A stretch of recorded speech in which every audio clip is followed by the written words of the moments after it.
Bismillahirrahmanirrahim. Anda-andaku sekalian, alhamdulillah saat ini kita masih diberi kesempatan untuk terus memperbaiki diri kita, meningkatkan kualitas pribadi kita dengan menuntut ilmu. Dalam kesempatan ini, Ustadz menyiapkan materi kelas 11 mata pelajaran pendidikan kewarganegaraan. Pembahasan yang pertama kelas 11 pelajaran pendidikan kewarganegaraan adalah harmonisasi hak dan kewajiban asasi manusia perspektif Pancasila.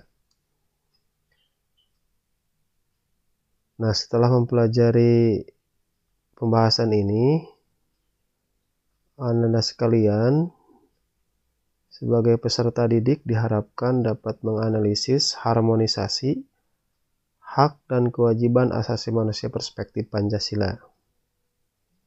Baik, mari kita mulai dari pengertian HAM. Ustadz sajikan pengertian HAM dari dua perspektif. Pertama, menurut ahli yaitu John Locke yang diakui sebagai bapak HAM modern. Dan yang kedua adalah HAM perspektif Undang-Undang Nomor 39 Tahun 1999. Dari kedua pengertian ini, tidak ada hal yang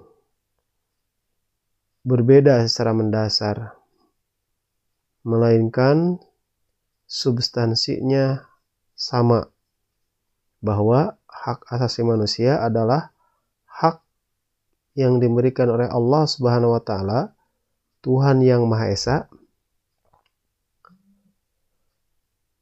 dan tidak bisa diganggu-gugat.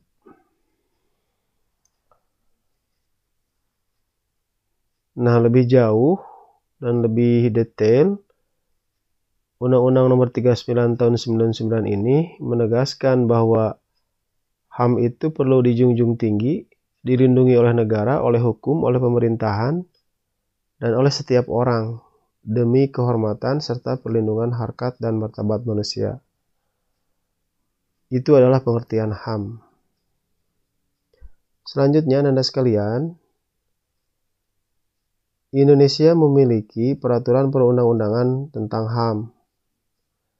Dari mulai peraturan yang tertinggi, yaitu Undang-Undang Dasar, pasal 28A hingga 28J. Kemudian TAP MPR, Undang-Undang, Peraturan Pemerintah, Keputusan Presiden. Semua aturan ini adalah berjenjang atau hierarkis. Yang tertinggi adalah Undang-Undang Dasar dan yang terendah adalah Keputusan Presiden. Nah, ini adalah peraturan yang menaungi penegakan dan pelindungan HAM di Indonesia. Selain ini sebenarnya lebih banyak, tetapi Ustadz mencantumkan ini yang paling penting. Anda sekalian, selanjutnya kita akan membahas tentang hak dan kewajiban asasi manusia dalam nilai dasar Pancasila.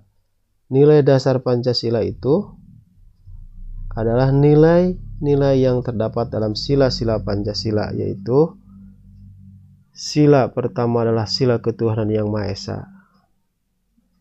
Nah, di sini nilai yang ada adalah kebebasan melaksanakan ajaran agama, tidak ada pemaksaan dalam menjalankan atau memeluk agama. Oleh karena itu, menurut sila pertama ini dilarang siapapun warga negara Indonesia untuk mencegah atau menghalang-halangi warga negara lainnya untuk melaksanakan ajaran agama.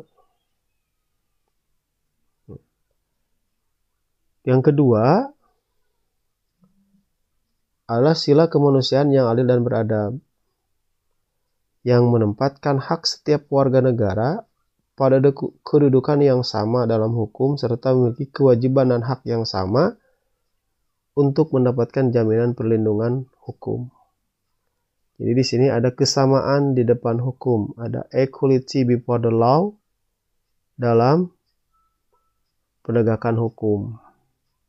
Hukum tidak melihat yang lemah yang kuat, rakyat atau pejabat, prosedur penegakannya itu sama. Itu nilai yang harus dikembangkan dalam sila kedua, yaitu kemanusiaan yang adil dan beradab. Selanjutnya, sila ketiga adalah persatuan Indonesia. Nah, dalam sila ini, nilai yang dikembangkan adalah saling membantu, saling menghormati, rela berkorban, menempatkan kepentingan bangsa di atas kepentingan pribadi atau golongan. Dan yang keempat adalah kerakyatan yang dipimpin oleh hikmat, kebijaksanaan dalam permusyawaratan perwakilan. Ini dicerminkan dalam kehidupan pemerintahan bernegara dan bermasyarakat yang demokratis. Pemilihan presiden, pemilihan gubernur, pemilihan wali kota atau bupati, itu tidak ada tekanan, tidak ada paksaan dari manapun, tidak ada intervensi dari manapun. Nah, itu dibebaskan sepenuhnya kepada kedaulatan rakyat. Nah, di sana ada nilai kerakyatan dan permusyawaratan. Selanjutnya, yang kelima adalah nilai keadilan sosial bagi seluruh rakyat Indonesia. Nah, di sini ada hak kepemilikan harta, ada hak kepemilikan materi yang dijamin oleh sila kelima ini.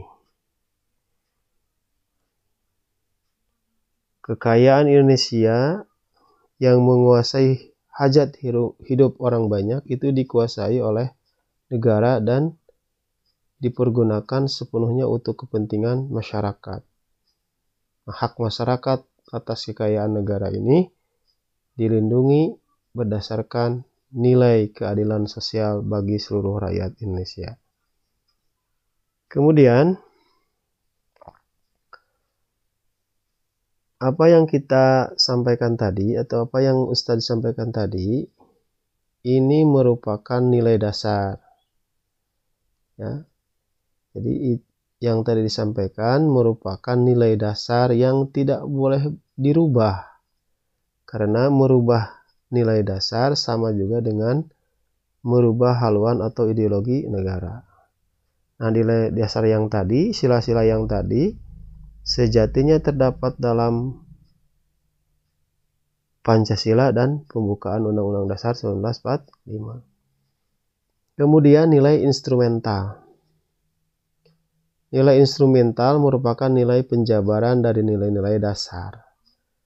Nah, ini nilai instrumental ini berupa peraturan-peraturan perundang-undangan yang sifatnya instrumental, penjabaran dan bisa berubah mengikuti perkembangan zaman dan konstelasi sosial, politik, ekonomi, dan lain-lain yang terjadi.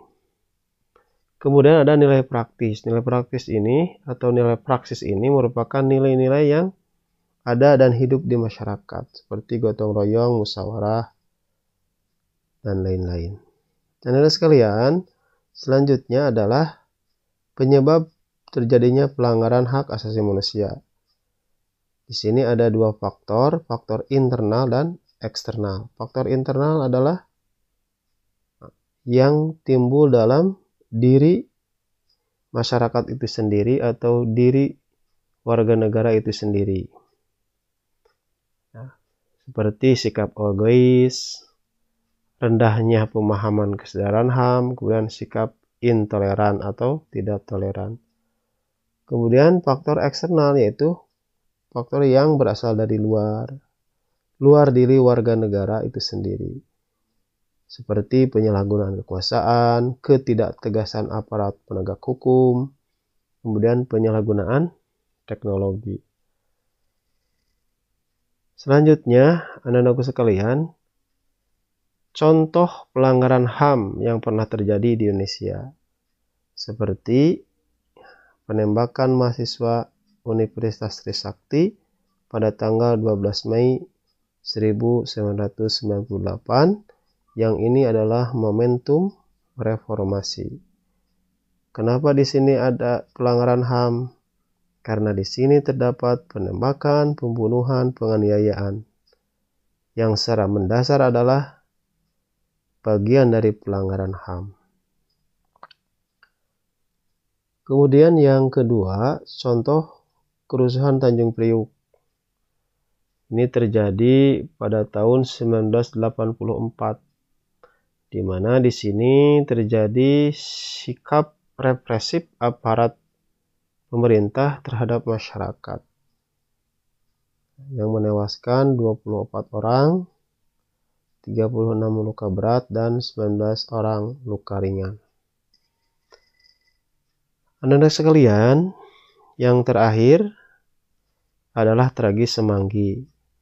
Nah, tragedi ini masih kaitan dengan proses reformasi atau transisi dari pemerintahan sebelumnya, Orde Baru yang dianggap merugikan negara, merugikan masyarakat, ke orde yang baru yang kemudian disebut dengan Orde Reformasi. Anda sekalian, demikian yang disampaikan untuk materi pembelajaran kali ini. Aqulu qouli hadza wa astaghfirullah li wa lakum. Wassalamualaikum warahmatullahi wabarakatuh.